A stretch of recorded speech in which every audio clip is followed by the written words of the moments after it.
Hi, welcome to the Monsgeek M1 V5 review video. Nice. What's up guys, Sauce here, hope your day is going well. So today we'll be checking out a really nice keyboard. This is the Monsgeek M1 V5. Ooh. Give me that. What? Now as you can hear by that, this is a solid sounding keyboard. I've tried the Monsgeek M1 V3 and I gave that keyboard a really positive review, but it had some missing features that we all expect today. And with this iteration, Monsgeek addresses those issues. Shout out to Monsgeek for sending this keyboard out. There'll be a full sound test at the end of the video, but before we get started, I would like you guys to know I released a set of wallpapers. It's called Tiles. You can get the wallpapers for free, and if you want the animated version, you can also buy that. Link will be in the description. Thank you guys so much for your support. Anyway, let's get started.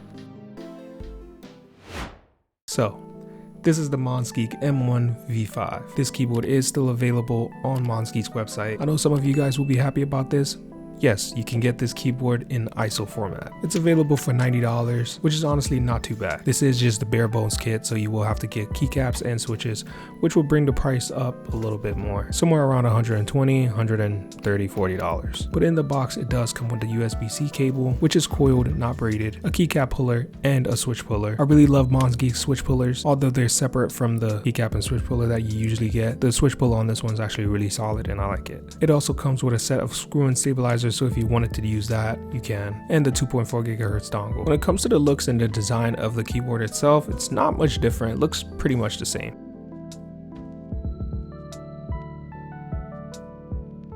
The stabilizers feel just as good as the V3. The foam also sounds just as good, but this one is not cable only, it's actually a tri-mode keyboard now. Meaning the previous version was only cable, and this version's actually Bluetooth, 2.4 GHz, and cable. And the biggest update to this keyboard is actually how to open the keyboard. And as you can see, you can open this keyboard really fast with a quick release. And it's actually a really solid quick release. It doesn't feel flimsy like the keyboard is going to fall apart. For the sound test, I'm going to do a new build, and then I'm also going to replicate my previous V3 build so that you can see the exact sound test with the previous build, and then a nice little flavor with this new build. So with this new build, I'm going with the Aqua Botany switches. I'll put the specs on the screen. And then for the keycaps, I'm going to go with the Smile Profile Turn to 90s keycap set by Keytalk. And as you can see, the switches and the keycaps look really good. Here's a sample of what that sounds like.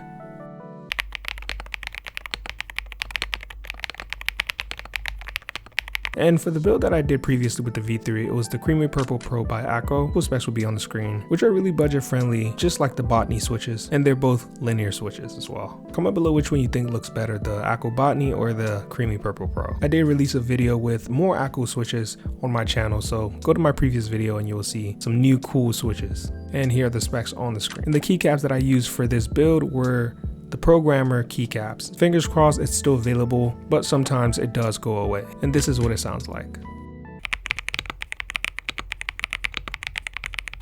Now here's a full breakdown of the V3 and V5. Go ahead and pause it so you can look through and see the differences. One thing you'll notice between the V5 and the V3 is the V5 is a lot smoother in the texture. I'd actually give a thumbs up to the V3 in this aspect because I did like this texture a little bit more. The position of the USB-C cable also changed from the left hand side of the keyboard to the middle. And then you'll see at the bottom there are no screws because the new version is quick release. And that's pretty much the differences.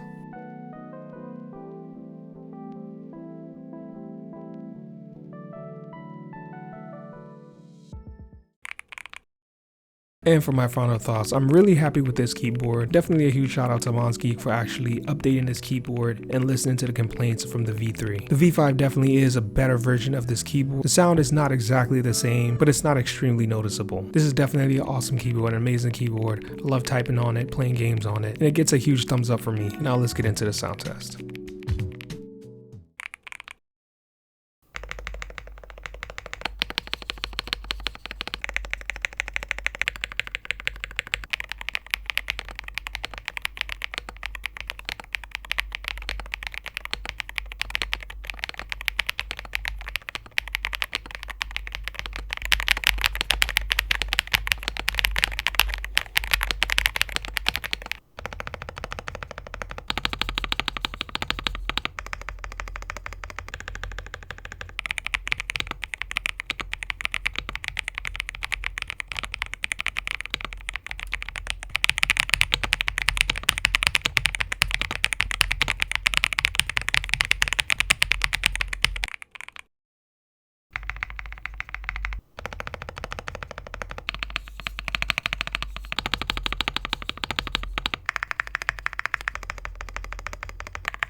And if you made it to the end of the video, thank you so much for watching. Comment below, what do you think about the M1 V5? Do you have the M1 V3? Are you looking to upgrade? Comment below, let me know. As I mentioned earlier, my tiles wallpaper is available. Go ahead and check it out. I really do appreciate all your support on these wallpapers, desk mats, and all the creativity that I do. Thank you. Anyway, see you on the next one. Bye.